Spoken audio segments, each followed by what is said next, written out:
என்னன்னா அந்த பொண்ணோட நீங்க தொடர்புல இருக்கக்கூடாது. அந்த கேரண்டி அவருக்கு குடுப்பீங்களா? குழந்தைய நம்ம பார்த்துட்டு வரலாம். குழந்தைய பார்க்க போனா பாரதிய பார்க்க தோணும். எப்படிப்பா குழந்தைன்ற நீ இத? அப்ப இந்த குழந்தை யாரு? எப்படி குழந்தை? இந்த குழந்தைய கண்ணுல காட்டாதீங்க நீங்க தான். இருப்பா இருப்பா மாமா, அந்த குழந்தைன்றிய எப்படி குழந்தை? நீ என்ன சொன்ன? நான் வயல கடைக்கு போகும்போது என்ன சொன்ன நீங்க? மாமா தப்பு பண்ணிச்சு மாமா, யாரும் ஒருத்தர் நான் ஒருத்தன் மாமா, நீ சொல்லிக்கிற மாமா, நீ சொல்லலன்னு சொல்லு. அப்படி எல்லாம் சொல்லாதீங்க. இல்ல அவன் சொன்னதான் மேடம். வேண்டாம், இன்னொரு பொண்ணு அப்படி இழுக்காதீங்க please. Mister Sanjay, the problem என்னன்னா முறை தவறி ஒரு ஒரு உறவு, சரிங்களா? அவங்களுக்கு அது ஒத்து போக முடியல. முறைப்படி திருமணம் பண்ணியிருக்கீங்க, மனைவி இருக்காங்க, அந்த திருமணம் செல்லவே செல்லாது. கண்டிப்பா தெரியும் மேடம். அப்ப நீங்க அதை விட்டுடுங்க.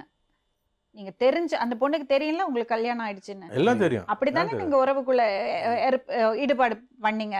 சரி, அப்படி வரும்போது அதோட விளைவுகளை சந்திச்சு தானே தீரணும். பசங்க எந்த தப்பும் பண்ணல, ஆனா என்ன பண்ண முடியும்? நீங்க 2 பேரும் செஞ்ச தப்புக்கு அந்த பசங்க தண்டனை அனுபவிக்கிறதுங்க. இப்ப நம்ம ஓகே அவர் போயிட்டு வந்துக்கிட்டும் சொன்னோம்னா பிராக்டிக்கலா யோசிச்சு பாருங்களேன். இவர் அங்க போவாரு, தொடர்பு இல்லாமையா இருக்கும். அப்ப இந்த பொண்ணு சும்மா இருப்பாளா? இருக்கு, தொடர்பு இல்லாத இருக்கா? அப்ப இந்த பொண்ணு சும்மா இருப்பாளா? அது சும்மா கட்டிக்கிட்டு போனா சும்மா இருக்குமா? அப்ப ஒரே வழிதான்ப்பா, மறந்துடுங்க. வேண்டான்னு முடிவு பண்ணிடுங்க. அந்த பசங்களுக்கு நீ அப்பா ஸ்தானத்துல அவர் பண்ணிதான் ஆகணும், அது பண்ணிதான் ஆகணும். அதுதான் மேடம், அவன் கல்யாணத்துக்கு 30க்கு அந்த பொண்ணு வரக்கூடாது, அந்த ஊர்ல இருக்கக்கூடாது. அந்த ஊர்ல இல்லையா அந்த பொண்ணு? கனெக்ஷனே இருக்காது, கனெக்ஷனே இருக்கக்கூடாது. ஷூரா? ஷூரா. போன்ல பேச்சு கூட இருக்கக்கூடாது. சரிங்க மேடம். நம்பிக்கை வந்துருச்சாமா? நம்பிக்கை வரட்டும் மேடம். அவங்க சீக்கிரத்துல வராது மேடம். ஏன் நீங்க செஞ்ச வேலை அப்படி? கண்டிப்பா நான் தான் சொல்றேன் மேடம், நான் தான் ஒத்துக்கிறேன். நான் செஞ்ச வேலை அவங்களுக்கு வராது. ஆனா இவங்க என்ன வந்து ரொம்ப பண்ணிட்டாங்க. என்ன பண்ணா? கூட்டு நைட் சொல்லுவாங்க, கூட்டு போவாங்க, காலையில போய் என்ன சொல்லுவாங்க, உங்களை சொல்லு சொல்லு. இவங்க கூட்டு வீட்டுக்கு போயிடலாம், வீட்டுக்கு போயிடலாம், சரி போயிடலாம். எப்படி நம்பி வருவான்? கம்முனுமா சொல்லு. எப்படி நம்பி வருவான்? கல்யாணம் பண்ணிக்க நான் வந்துருவேனா? கம்முனு. சரி சந்தி சொல்லுப்பா. ஏய் கம்முனு கொஞ்ச நேரம் கம்முனு. காலையில சரி கிளம்பி போறோம், இல்ல அண்ணன் போய் கேட்டாங்க.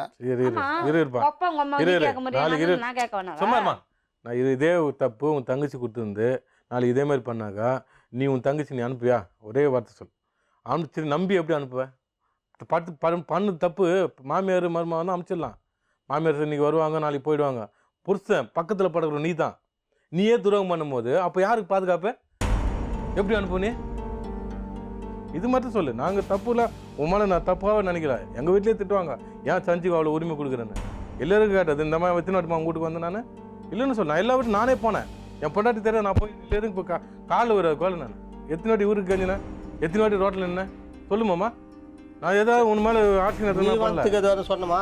இல்லை மாமா, நான் சொல்கிறேன். நான் ஒரே ஆளு. நீ நான் கூட தான் நான் இல்லைன்னு சொல்ல மாமா. நீ வந்து நான் பேசிக்கிறேன் இல்லையா? அவனுக்கு அறிவு சொன்னேன், கெத்து போயிட்டு போகிறான், நாளைக்கு பிரச்சனை வரப்போகுது, அவன் லைஃபு காலி போது. நான் பொறுமையாக இருந்தேன், உனக்காக பொறுமை 6 வருஷம் நான் காத்திருந்தேன். லாஸ்ட்டில் உங்கள் சித்தப்பா இருந்துட்டா நான் வந்தேன். மேடம், என் பேர் வீராராம், மதுரை மாவட்டம். நான் எம்இ படிச்சிருக்கேன், எம்பெடட் சிஸ்டம் டெக்னாலஜி முடிச்சிருக்கேன்.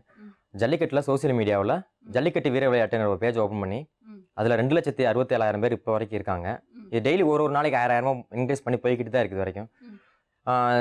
இது சோசியல் மீடியாவில் ஜல்லிக்கட்டில் என்னோட பங்கு வந்து கொஞ்சம் அதிகமாக நான் பண்ணியிருக்கேன் மேடம். இது உங்களுக்கு ஜல்லிக்கட்டு மேலே எப்படி இந்த ஈடுபாடு? எங்கள் வீடு வந்து பாரம்பரியம் மாடு வளர்த்த குடும்பம். வீட்டில் வந்து 300-400 கிடமாடு இருந்த குடும்பம் நாங்கள். எங்கள் வீட்டில் பொதுவாகவே ஒரு 10 வருஷத்துக்கு முன்னாடி வரைக்கும் கிடமாட்டுக்காரங்க குடும்பம் தான் சொல்லுவாங்க. அதுக்கடுத்து கிடமாடெலாம் கொடுத்துட்டு தான் சின்ன சின்ன பணத்தை அப்போக்கெல்லாம் எங்களுக்கு வந்து இந்த பற்றி தெரியாது.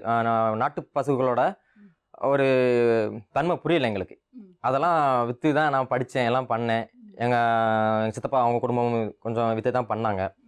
அப்போக்குள்ள வந்து எங்களுக்கு இந்த நாட்டு பசு பற்றி தெரியாதப்ப எல்லா மாடும் கொடுத்துட்டோம். ஆனால் ஒரு 6 வருஷத்துக்கு முன்னாடி வரைக்கும் ஒரு சாதாரண பீப்புளாக மாடெல்லாம் கொடுத்துட்டு ஒரு மாடு, அதாவது ஜல்லிக்கட்டில் ஃபேமஸ் புல் வளர்க்குறது எங்கள் குடும்பம். எப்போயுமே இளையருத்தி மாடுனா எல்லாத்துக்கும் தெரியும். ஏன்னா கண்டுலேருந்து சில பேர் என்ன பணம் கொடுத்து வாங்குவாங்க, பெரிய பெரிய மாடை பணம் கொடுத்து வாங்குறதுல அவ்வளோ பெருமை இல்லை. நம்ம வந்து சின்ன கண்டை கிடையிலேருந்து எடுத்து அதை ட்ரெயின் பண்ணி ஜல்லிக்கட்டு புல்லை நம்ம வளர்த்து அது நம்மளுக்குன்னு ஒரு நேமை உருவாக்குனது அது எங்கள் குடும்பத்துக்கு கொஞ்சம் அதிக தன்மை இருக்குது. அது ஒரு மாடு இல்லை, இது வரைக்கும் 4 மாடு கரண்ட்டில் கொடுத்துருக்கோம். சரி, அப்போ நீங்க அந்த மாதிரி குடும்பம் எப்போ உங்களுக்கு இதை பத்தி கரெக்டா நீங்க சொன்னீங்களா அதோட வேல்யூ தெரியலன்னு, அது எப்போ தெரிய வந்தது? 2006க்கு மேலே தான் கொஞ்சம் கொஞ்சமாக எனக்கு தெரிய வந்தது. எதுக்காக தடை போடுறாங்க, திருப்பி ரிலீஸ் பண்ணுறாங்க, தடை போடுறாங்க, ரிலீஸ் பண்ணுறாங்க, அப்பைக்குள்ளே தான் எனக்கு வந்து அதோட கருத்தையே புரிய வந்துச்சு. யார் தடை பண்ணுறது இதை எதுக்காக தடை பண்ணுறாங்க? ஒரு தமிழ் கலாச்சாரத்தோட விளையாட்டை எப்படி தடை பண்ணலாம்? இது தமிழுக்காக இல்லை, ஒவ்வொரு மாநிலத்தின் கலாச்சார விளையாட்டையோ ஒவ்வொரு மாநிலத்தின் கலாச்சாரத்தை அழிச்சா அந்த மக்கள் வந்து அடையாளத்தை இழந்துடுறாங்க. இதுதான் என்னோட மெயின் கருத்து. அதில் தமிழனா நான் இருக்கிற தமிழனா நான் புரிஞ்சுக்கிட்டது என்னன்னா, நம்ம அடையாளத்தை அழிச்சிட்டா நம்ம ஒரு அனாதை ஆயிடுவோம், அப்போ நம்மளே இல்லாமல் போயிடுவோம். அதனால தான் எனக்கு வந்து இந்த ஜல்லிக்கட்டில் நான் விடக்கூடாது, இதை வந்து பெரிய லெவலுக்கு கொண்டு போகணும்னு நினச்சி தான் ஒரு 4.5 வருஷத்துக்கு முன்னாடி இந்த பேஜ் ஓப்பன் பண்ணி, அப்போ எல்லாம் வந்து எனக்கு 20,000 ஃபாலோவர்ஸ் தான் இருந்தாங்க. அதுக்கடுத்து இயர் பை இயராக வரும்போதில் 1 லட்சம் 1.5 லட்சம், இப்போ வந்து 2,67,068 மாறிடுச்சு. இப்போ நவுல இப்போ வந்து இவனா ஃபாலோவர்ஸ் மட்டும் இல்லாமல் கருத்துக்கள் வந்து எனக்கு வந்து நெட்டில் இருந்து படித்து மாடுகளை பற்றி தெரிஞ்சவங்ககிட்ட இருந்து அதிகமாக கேட்டு தெரிஞ்சுக்கிட்டு பெரிய பெரிய ரிசர்ச் பண்ணிக்கிருக்காங்க. அவங்ககிட்ட எல்லாம் இருந்து கருத்துக்களை வாங்கிக்கிட்டு, இந்த பீட்டானா யார், அவங்க பின்னாடி இருக்க ஆள்கள்லாம் யார், அந்த பீட்டாவின் போர்வைக்குள்ளே இருக்க சில கார்பரேட் கம்பெனிலாம் யார் என்ன தெரிஞ்சுக்கிட்டு அவங்களுக்கு சுயநலம் இருக்கும் இதில். ஆமாம், அவங்கெல்லாம் பற்றி நான் அந்த பக்கத்தில் வந்து நான் பதிவு பண்ண ஆரம்பித்தேன்.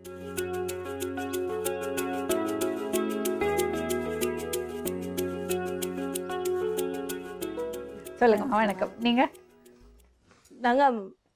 மாடு வளர்க்குறோங்க மேடம். நான் மாடு வளர்க்குறேங்க மேடம். நீங்க? நான் மாடு வளர்க்குற பிடிக்காம தான் மேடம் இருந்துச்சு. நாங்களே லவ் மேரேஜ் தான் பண்ணிக்கிட்டோம். 2 வருஷம் லவ் பண்ணி கல்யாணம் பண்ணிட்டோம். மாடு ஒரு மாடு வச்சிருக்காங்கன்னு தெரியும், இந்த அளவுக்கு டீப்பா இருப்பாங்கன்னு தெரியாது. ரொம்ப நாள் சண்டை வந்திருக்கு இதுக்காண்டி. ரொம்ப நாள் சண்டை வரும். இல்ல மாடு ஜல்லிக்கட்டும் இல்ல, 4 மாடு வச்சிருக்காங்க. தீனி மட்டுமே ஒரு நாளைக்கு நிறைய செலவாகுது. அவங்க வாங்குற சம்பளத்துக்கு இதுக்கும் நான் ரொம்ப நாள் சொல்லியிருக்கேன். என்ன வேலை செய்றீங்க மேடம்? நான் ஒரு தனியார் கம்பெனியில் மேனேஜராக இருக்கேன் மேடம், பிராண்ட் மேனேஜராக, ஃபார்மா இண்டஸ்ட்ரியில் இருக்கேன். சரி. என்னோட பேசிக்கே பார்த்தீங்கன்னா ஜாப் இஸ் செகண்ட் திங் தான். ஸ்டார்டிங் வந்து மாடு தான். எப்படி உங்களுக்கு இந்த ஒரு 19 வருஷத்துக்கு முன்னாடியே மேடம் எங்கள் ஊரில் பார்த்தீங்கன்னா இந்த மாட்டு பொங்கல் அன்னைக்கு மாடு அவுழ்த்து விடுவாங்க மேடம். நம்ம சின்ன வயசில் அந்த டவுசர் போட்டுட்டு போய் அந்த மாடுகள் ஓடுறதெல்லாம் பார்க்கவே அழகாக இருக்கும். நான் காதெல்லாம் குத்து வாங்கியிருக்கேன் சும்மா ஓரம் 2 வேடிக்கை பார்க்கும்போது. அதெல்லாம் பார்க்கும்போது உள்ளேருந்து ஒரு எக்ஸ்ட்ரீம் ஹாப்பின்னு சொல்லுவாங்க மேடம், நம்மளை அறியாமல் ஒரு சந்தோஷம் அப்படின்னு அந்த ஒரு உணர்ச்சியில் இருக்கும்போது நாங்கள் சின்ன வயசில் ஜல்லிக்கட்டு வேடிக்கை பார்க்க போய் அந்த கூட்டத்தில் அப்படி ஓட்டையை இந்த ஆட்கள் தொடையை விளக்கிட்டு கால் வழியாக பார்ப்போம். அப்படி பார்க்கும்போது நம்மளும் மாடு வாங்கி அவுத்தா என்ன அப்படின்ற ஒரு இன்ட்ரெஸ்ட்டில் தான் மேடம் 99ல் மொதல் மாடு வாங்கினேன். அப்போ நீங்கள் சம்பாதிக்க ஆரம்பிச்சிட்டீங்க? இல்லை மேடம், அப்போ ஸ்கூல் படிச்சுக்கிட்டு இருந்தேன். அப்போ எப்படி வாங்கி சேர்த்து வச்சது தான் மேடம். வீட்டில் 100 ரூபாய் 200 ரூபா புக்ஸ் வாங்கி கொடுப்பாங்க, அதெல்லாம் செலவே பண்ண மாட்டோம் மேடம். செருப்பு வாங்க கொடுத்தாங்கன்னா கூட அதை சேர்த்து வச்சுருவோம். 10 பசங்க சேர்ந்து ஒரு 1000 ரூபா, அப்போல்லாம் 1000 ரூபா 1300 ரூபாய்க்கு நல்ல கண்டுக்குட்டி வாங்கலாங்க மேடம். இப்போ 1500 ரூபான்றதுக்கு நல்ல கண்டுக்குட்டியே வாங்கலாம். 100 ரூபா கொடுக்குறது, மாதம் கெஸ்ட்டு வீட்டுக்கு வந்தாங்கன்னா 50 100 ரூபா கொடுப்பாங்க. அதெல்லாம் எடுத்து வச்சு சேர்த்து வச்சு மொத்தமாக அந்த 50 100 ஒன்று சேர்த்து கண்டுக்குட்டி வாங்கினோங்க மேடம். வாங்கிட்டோம் மேடம். 2000ல் வாங்கிட்டோம் மேடம் கண்டுக்குட்டி.